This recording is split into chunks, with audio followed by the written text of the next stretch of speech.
नमस्कार दोस्तों, स्वागत है आप सभी के स्मार्ट क्लासेस कॉलेज एग्जाम पर। दोस्तों, हम लोग अभी इस समय विभिन्न स्टेट पीसीएस के एग्ज़ाम में पूछे जाने वाले और यूपीएससी के एग्ज़ाम में पूछे जाने वाले फैक्ट्स के बारे में डिस्कशन कर रहे हैं।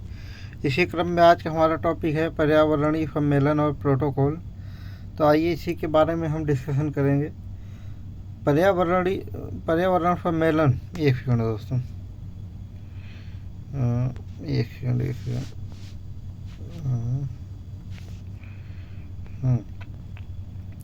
पर्यावरण सम्मेलन और पर्यावरण संरक्षण पर्यावरण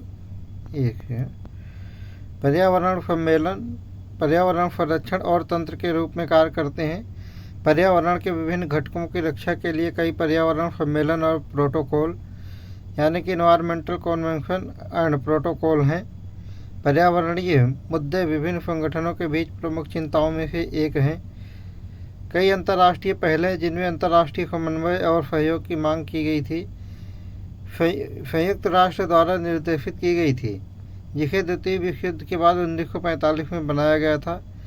यूनाइटेड नेशन एनवायरनमेंट प्रोग्राम के प्रयोग संबंधी चिंताओं और नीतियों के लिए संयुक्त राष्ट्र के नामित संगठन के रूप में इन मुद्दों और नीतियों को संबोधित करने का काम सौंपा गया है। आइए दोस्तों, कॉन्फ्रेंस, कन्वेंशन और प्रोटोकॉल के बीच क्या अंतर है इसको जानते हैं। सम्मेलन, देखो पहले सम्मेलन के बारे में जानेंगे। एक सम्मेलन एक प्रकार का औपचारिक परामर्श या एक प्रकार की वार्ता है। यह किसी भी विषय पर हो सकता है।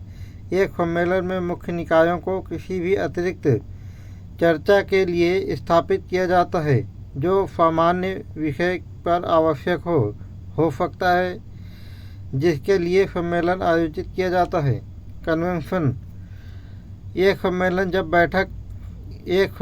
एक बैठक या सभा है जब आमतौर पर स्वीकृत सिद्धांत तैयार हो या चर्चा की जाती है। यह एक ढांचा है जहां पार्टियां मौलिक नियमों, दिशा निर्देशों का चयन करती हैं।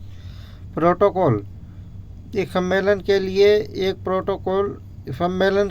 एक प्रोटोकॉल एक समझौता है जो राजनयिक वार्ताकार करते हैं और हस्ताक्षर करते हैं, जो अंतिम सम्मेलन के लिए नींव के रूप में कार्य करता है, जहां पार्टियां विशेष लक्ष्यों या कानूनी कर्तव्यों के लिए निर्दिष्ट करती है। आमतौर पर एक प्रोटोकॉल को उन राष्ट्रों के बीच बुलाया जाता है जो मूल सम्मेलनों के हस्ताक्षर करते थे।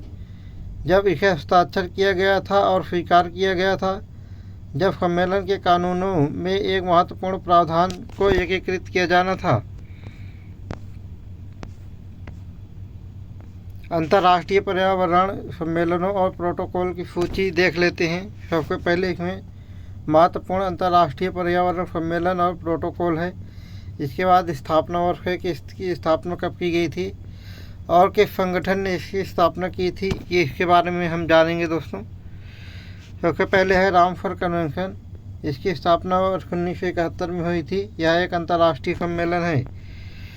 उसके बाद है वन्य जीवों पर वनस्पतियों की लुप्त प्राय प्रजातियों में अंतर्राष्ट्रीय व्यापार पर सम्मेलन।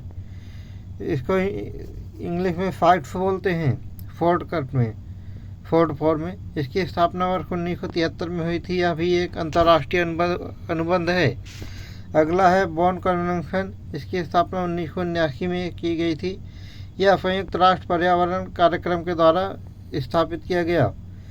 नेक्स्ट है मॉन्ट्रियल प्रोटोकॉल। इसकी स्थापना 1987 में की गई थी। यह एक बहुपक्षीय पर्यावरण समझौता है। नेक्स्ट है वियना कन्वेंशन। इसकी स्थापना 1988 में की गई थी। यह बहुपक्षीय पर्यावरण समझौता है। नेक्स्ट है बेसल कन्वेंशन।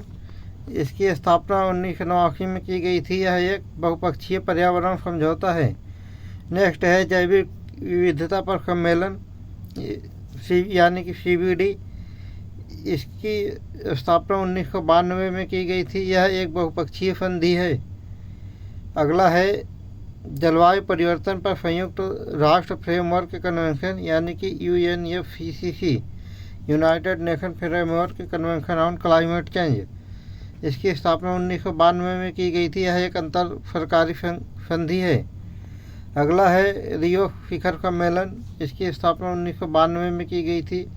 यह संयुक्त राष्ट्र द्वारा स्थापित किया गया।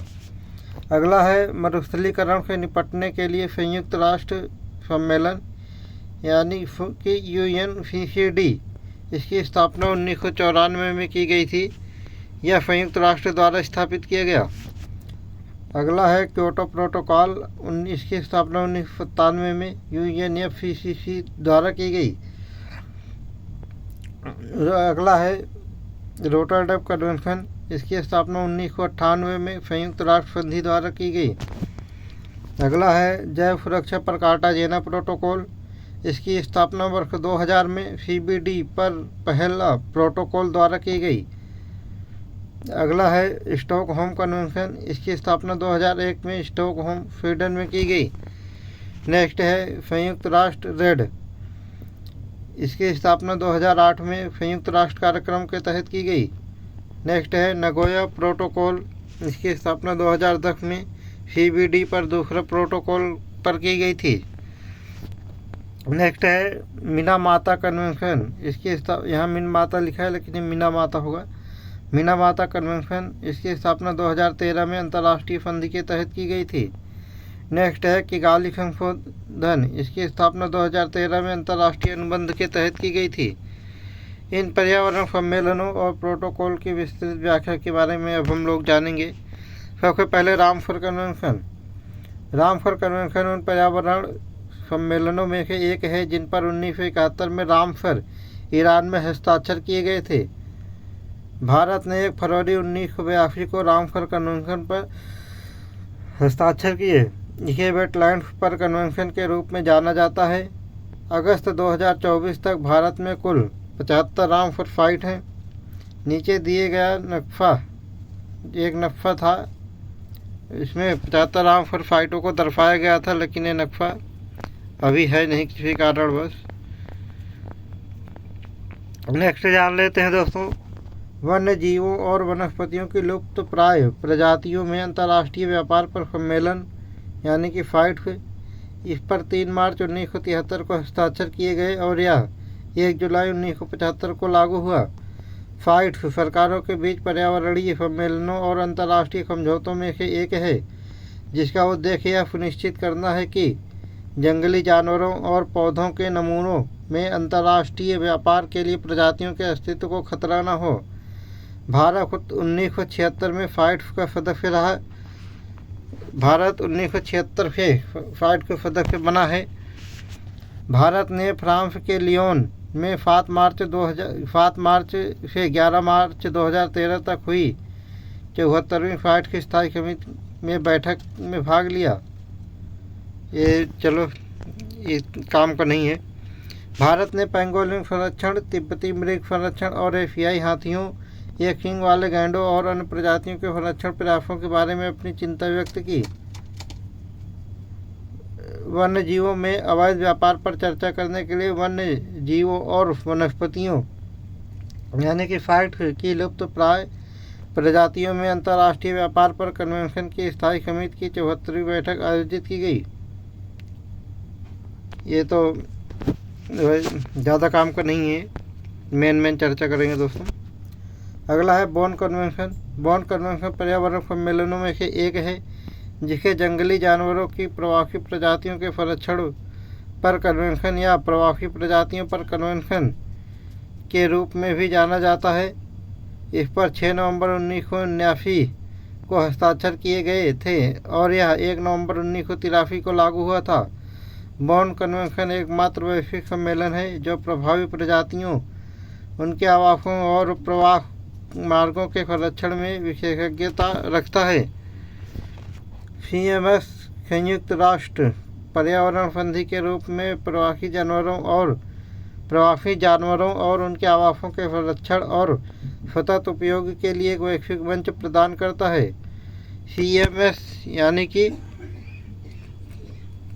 प्रजातियों के संरक्षण पर कन्वेंशन या प्रजातियों पर कन्वेंशन, इसको CMS बोलते हैं। CMS रेज राज्यों या उनके यह उन राज्यों को इकट्ठा करता है जो माध्यम के प्रवासी जिनके माध्यम के प्रवासी जानवर गुजरते हैं और एक प्रवासी रेंज में विश्व स्तर पर समन्वित संरक्षण प्रयासों के लिए विधायी ढांचा स्थापित करता है। बोन सम्मेलन का मुख्यालय बोन पश्चिमी जर्मनी में स्थित है।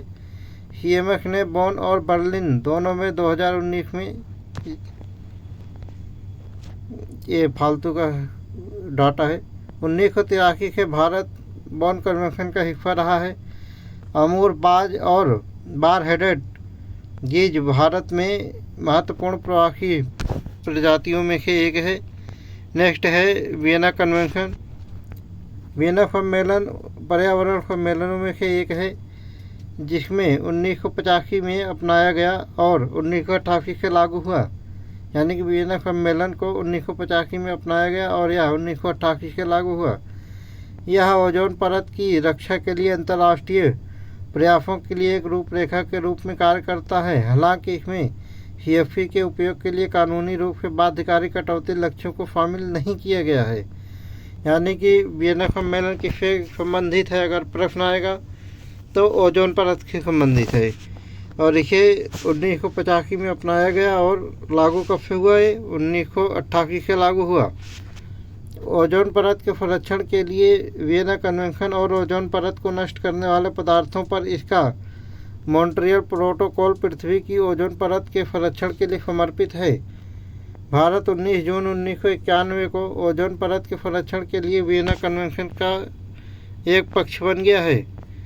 नेक्स्ट है मॉन्ट्रियल प्रोटोकॉल। यह संधि 16 सितंबर 1987 को हस्ताक्षर के लिए खोली गई और 1 जनवरी 1989 को लागू हुई।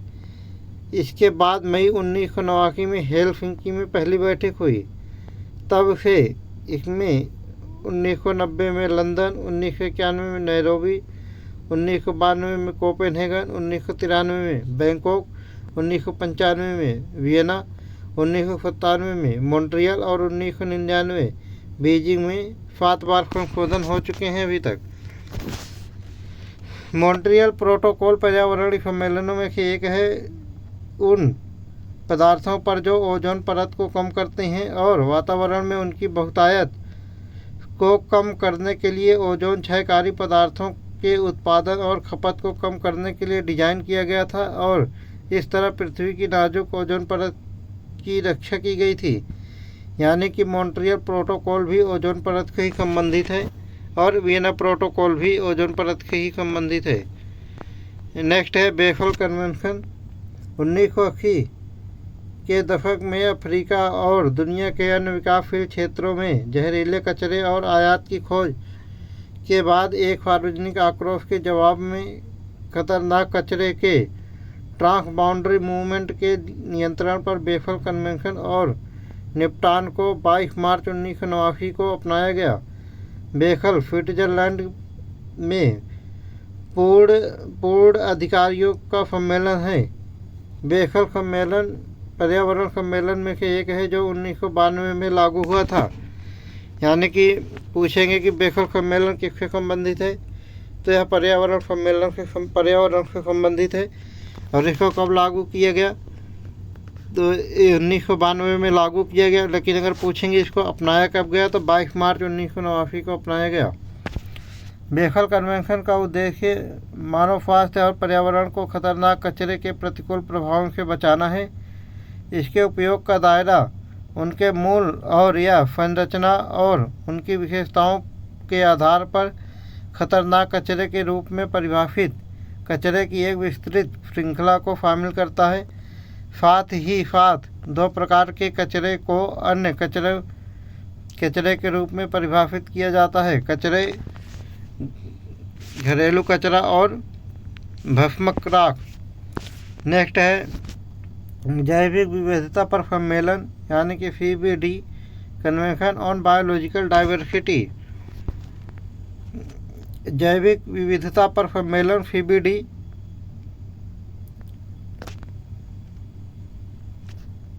पर्यावरण सम्मेलनों में से एक है जो 29 दिसंबर 1983 को लागू हुआ। यह एक कानून कानूनी साधन है जिस पर 196 देशों ने हस्ताक्षर किए। इसके 3 मुख्य उद्देश्य हैं। पहला, जैविक विविधता का संरक्षण। दूसरा, जैविक विविधता के घटकों का सतत उपयोग। तीसरा, आनुवंशिक संसाधनों के उपयोग से होने वाले लाभों का उचित और न्यायसंगत बंटवारा। एकमात्र संयुक्त राष्ट्र सदस्य राज्य जिसे कन्वेंशन की पुष्टि नहीं की है वह संयुक्त राष्ट्र अमेरिका है। नगोया प्रोटोकॉल और कार्टेजेना प्रोटोकॉल 2 पूरक समझौते हैं, यानी नगोया और कार्टेजेना एक दूसरे के पूरक समझौते हैं।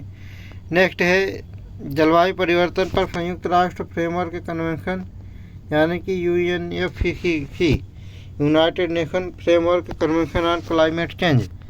UNFCCC का मतलब जलवायु परिवर्तन पर संयुक्त राष्ट्र फ्रेमवर्क कन्वेंशन पर्यावरण सम्मेलनों में से एक है। UNFCCC का सचिवालय यूएन क्लाइमेट चेंज, जलवायु परिवर्तन के खतरे के प्रति अंतर्राष्ट्रीय प्रतिक्रिया में सहायता लेने के लिए जिम्मेदार संयुक्त राष्ट्र निकाय है। UNFCCC जलवायु परिवर्तन पर संयुक्त राष्ट्र फ्रेमवर्क कन्वेंशन के लिए खड़ा है।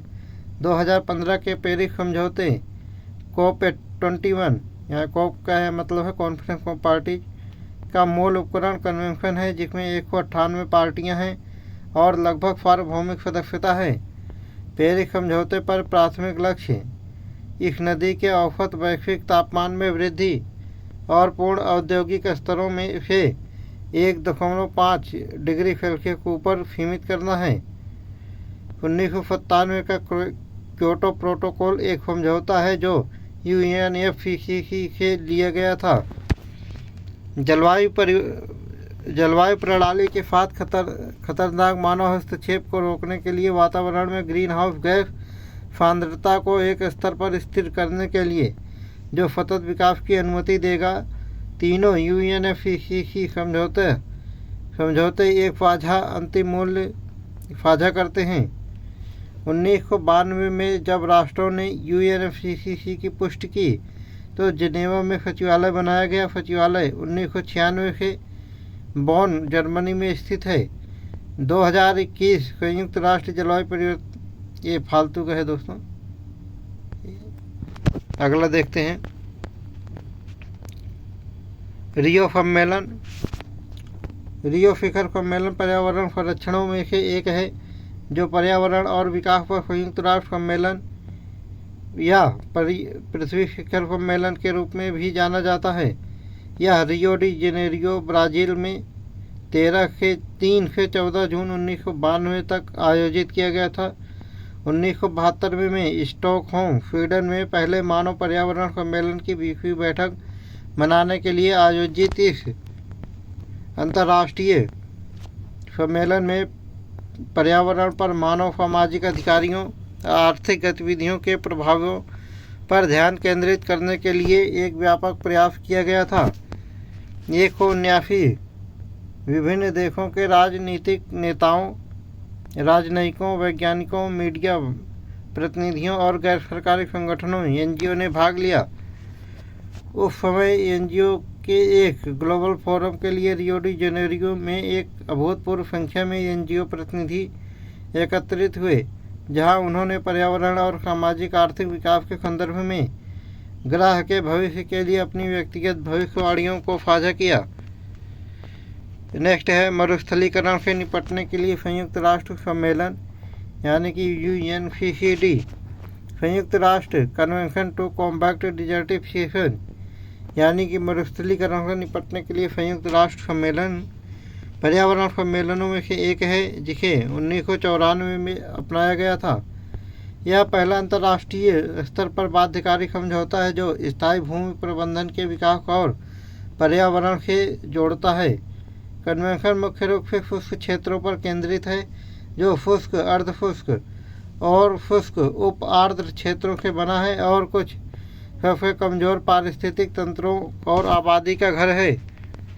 कन्वेंशन के उद्देश्य को आगे बढ़ाने और इसके साथ कार्यान्वयन में प्रगति करने के लिए कन्वेंशन में के हर पक्ष 2 साल में पार्टियों के सम्मेलन, यानी कि COP के साथ पूरे साल तकनीकी बैठकों में मिलते हैं। आइए दोस्तों आगे पढ़ते हैं, इसको छोड़ो, ये फालतू का है। नेक्स्ट है क्योटो प्रोटोकॉल। क्योटो प्रोटोकॉल पर्यावरण सम्मेलनों में से एक है जिसे 11 दिसंबर 1997 को अपनाया गया और 16 फरवरी 2015 को लागू हुआ। वर्तमान में क्योटो प्रोटोकॉल में 192 पक्षकार हैं। क्योटो प्रोटोकॉल सहमत व्यक्तिगत लक्ष्यों के अनुसार ग्रीन हाउस गैस उत्सर्जन को सीमित करने और कम करने के लिए औद्योगिक देशों और अर्थव्यवस्थाओं को प्रतिबद्ध करके जलवायु परिवर्तन पर संयुक्त राष्ट्र फ्रेमवर्क के कन्वेंशन का संचालन किया।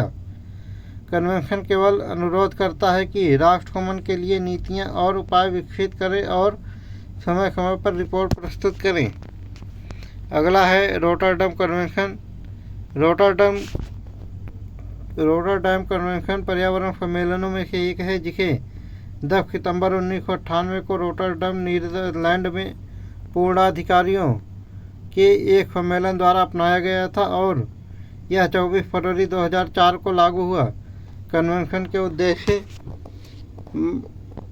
मानव स्वास्थ्य और पर्यावरण को संभावित नुकसान से बचाने के लिए कुछ खतरनाक रसायनों के अंतर्राष्ट्रीय व्यापार में पार्टियों के बीच साझा जिम्मेदारी और सहकारी प्रयासों को बढ़ावा देना, उन खतरनाक रसायनों के पर्यावरण के अनुकूल उपयोग में योगदान करने के लिए उनकी विशेषताओं के बारे में सूचना के आदान प्रदान को सुविधाजनक बनाना, उनके आयात और निर्यात पर एक राष्ट्रीय निर्णय लेने की प्रक्रिया प्रदान करके और पार्टियों के इन निर्णयों के प्रसार करके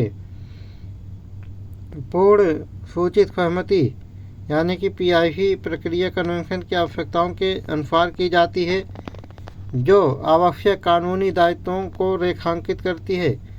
स्वैच्छिक PIC विधि यानी कि पूर्व सूचित सहमति विधि यूनाइटेड नेशन एनवायरनमेंट प्रोग्राम और FAO द्वारा 1989 में शुरू की गई और 24 फरवरी 2006 को बंद कर दी गई। इसके लिए एक नींव के रूप में कार्य किया। भारत 24 मई 2006 के इस कन्वेंशन में शामिल हुआ, यानी कि रोटरडैम कन्वेंशन में भारत 24 मई 2006 के शामिल हुआ। ये वाला बेकार का डाटा है। जैव सुरक्षा कार्टाजेना प्रोटोकॉल पर्यावरण सम्मेलनों में से एक है जो जैव सुरक्षा पर 29 जनवरी 2000 को अपनाया गया था और 11 सितंबर 2003 को प्रभावी हुआ। यह एक अंतर्राष्ट्रीय समझौता है जिसका उद्देश्य समकालीन जैव प्रौद्योगिकी से उत्पन्न जीवित संशोधित जीवों के सुरक्षित संचालन, परिवहन और उपयोग को सुनिश्चित करना है, जो मानव स्वास्थ्य के लिए जोखिम को ध्यान में रखते हुए जैविक विविधता के प्रतिकूल प्रभाव डाल सकता है। नेक्स्ट है स्टॉकहोम कन्वेंशन। स्टॉकहोम कन्वेंशन पर्यावरण सम्मेलनों में से एक है जिसे पूर्ण अधिकारियों के सम्मेलन स्टॉकहोम 22 मई 2001 द्वारा अपनाया गया और 17 मई 2004 को लागू हुआ। यानी कि स्टॉकहोम कन्वेंशन को 22 मई 2001 को अपनाया गया और 17 मई 2004 के लागू हुआ। स्टॉकहोम कन्वेंशन लगातार कार्बनिक पदार्थों से पर्यावरण और मानव स्वास्थ्य की रक्षा के लिए वैश्विक संधि है। POP यानी कि कार्बनिक प्रदूषक यौगिक होते हैं। POP यौगिक होते हैं जो जीवित प्राणियों के फैटी टिश्यू में बनते हैं, पर्यावरण में लंबे समय तक अपरिवर्तित रहते हैं और लोगों और वन्य जीवों के लिए दोनों के लिए हानिकारक हैं।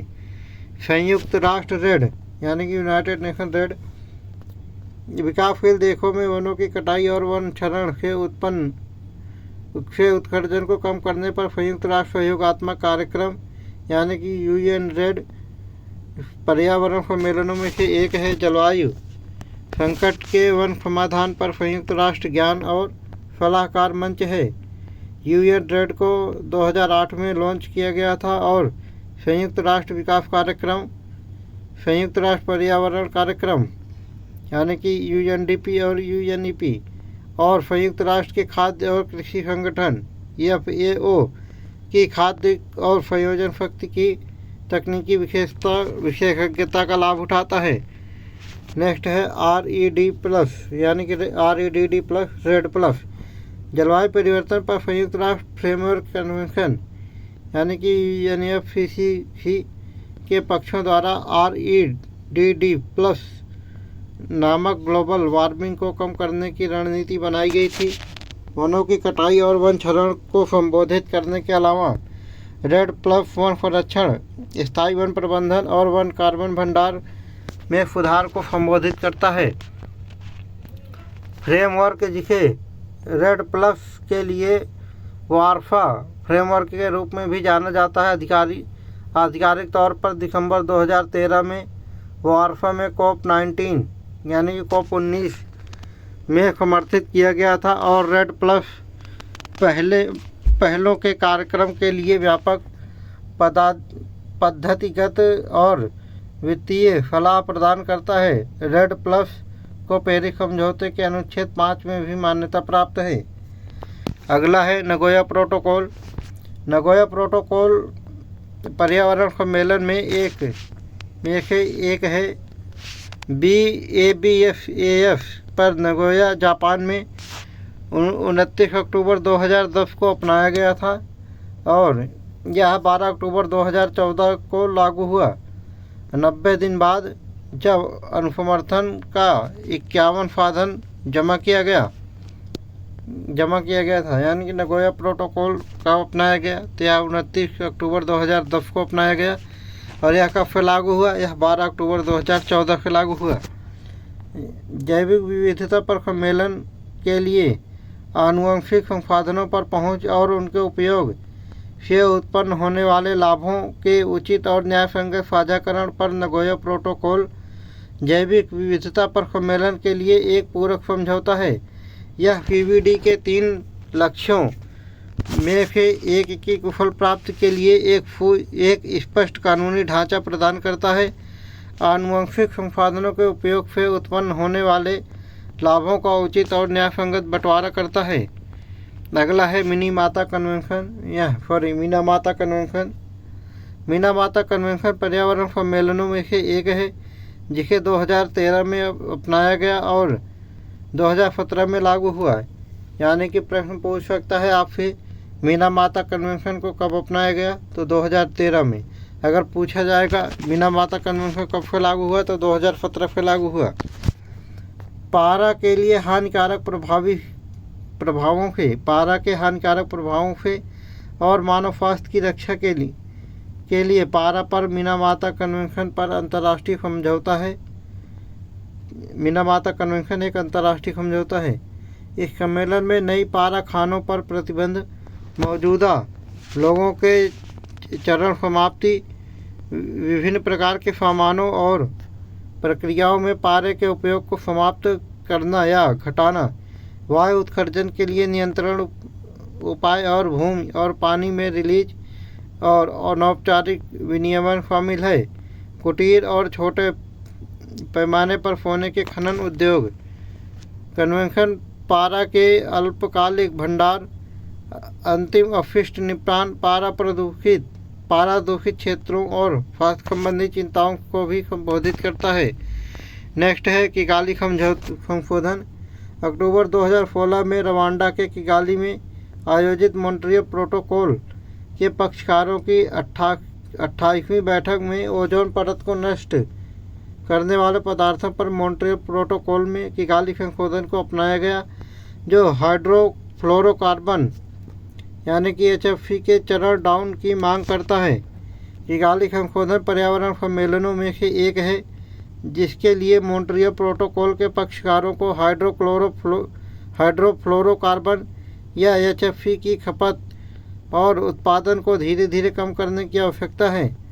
हालांकि HFC कम तापमंडल में ओजोन परत को नष्ट नहीं करते, लेकिन उनके पास 12 से 14,000 के बीच उच्च ग्लोबल वार्मिंग क्षमता है, जिसका जलवायु पर नकारात्मक प्रभाव पड़ता है। 2003 से आगे भारत 2032 में 2032 के आगे भारत 2032 में 10%, 2035 में 20%, 2042 में 30% और 2045 में 85% की संचयी कमी के साथ 4 चरणों में HFC यानी कि हाइड्रोफ्लोरोकार्बन को चरणबद्ध रूप से समाप्त कर देगा। सभी उद्योग हितधारकों के साथ आवश्यक परामर्श के बाद भारत के लिए उपयुक्त चरण डाउन समय सारणी के अनुसार हाइड्रोफ्लोरोकार्बन के चरण डाउन के लिए एक राष्ट्रीय नीति 2023 तक तैयार की जाएगी। 2024 के मध्य किगाली संशोधन अनुपालन प्राप्त करने के लिए हाइड्रोफ्लोरोकार्बन उत्पादन और खपत के उचित विनियमन को सक्षम करने के लिए ओजोन क्षयकारी पदार्थों विनियमन और नियंत्रण नियमों में बदलाव किए गए हैं। अगला आइए दोस्तों देख लेते हैं, बहुत ही महत्वपूर्ण टॉपिक है। भारत में पशुओं के संरक्षण के संबंधित परियोजनाएं हैं। प्रोजेक्ट हंगुल या कश्मीरी स्टैग 1970 में अपनाया गया। गिर फेर परियोजना 1972, प्रोजेक्ट टाइगर 1973, कछुआ संरक्षण 1975, मगरमच्छ प्रजनन परियोजना 1975, गैंडा संरक्षण परियोजना 1987, project elephant 1992, project red panda 1996, गिद्ध संरक्षण परियोजना 2006, हिम तेंदुआ परियोजना 2009, चीता परियोजना 2022, माइक यानी कि हाथियों की अवैध हत्या की निगरानी कार्यक्रम 2003, प्रथम गैंडा पुनर्वास योजना यानी कि दुधवा नेशनल पार्क में 1984। भारत के प्रमुख पर्यावरणीय कानूनों की सूची, ये भारतीय वन अधिनियम 1927, भारतीय वन्य जीव संरक्षण अधिनियम 1972, जल संरक्षण प्रदूषण अधिनियम 1974, जल प्रदूषण की रोकथाम और नियंत्रण उपकर अधिनियम 1977, वन संरक्षण अधिनियम 1980, वायु संरक्षण और प्रदूषण अधिनियम 1981, पर्यावरण संरक्षण अधिनियम 1986, जैव विविधता अधिनियम 2002, वन अधिकार अधिनियम 2006, राष्ट्रीय हरित अधिकरण अधिनियम 2010। पर्यावरणीय कानून व नियम के बारे में जान लेते हैं। ये चारों तो जल के संबंधित कानून हैं और जल प्रदूषण के, और ये दोनों वायु प्रदूषण के संबंधित कानून हैं। रिवर बोर्ड फैक्ट 1956, जल प्रदूषण निवारण एवं नियंत्रण अधिनियम 1974, जल उपकर प्रदूषण निवारण एवं नियंत्रण अधिनियम 1977, पर्यावरण संरक्षण अधिनियम 1986। अब यहाँ के वायु प्रदूषण संबंधी कानून हैं दोनों, फैक्ट्रीज एक्ट 1948 और इनफ्लेमेबल सब्सटेंसेज एक्ट 1992। तो दोस्तों ज़्यादा वीडियो बड़ी हो रही है तो आज की वीडियो को यहीं पे समाप्त करते हैं। इसी तरीके के वीडियो को लगातार देखने के लिए हमारे channel smart class college exam को लाइक, सब्सक्राइब और शेयर जरूर करें। कल फिर मिलेंगे दोस्तों इसी चैनल पर नेक्स्ट वीडियो के साथ। तब तक के लिए जय हिंद।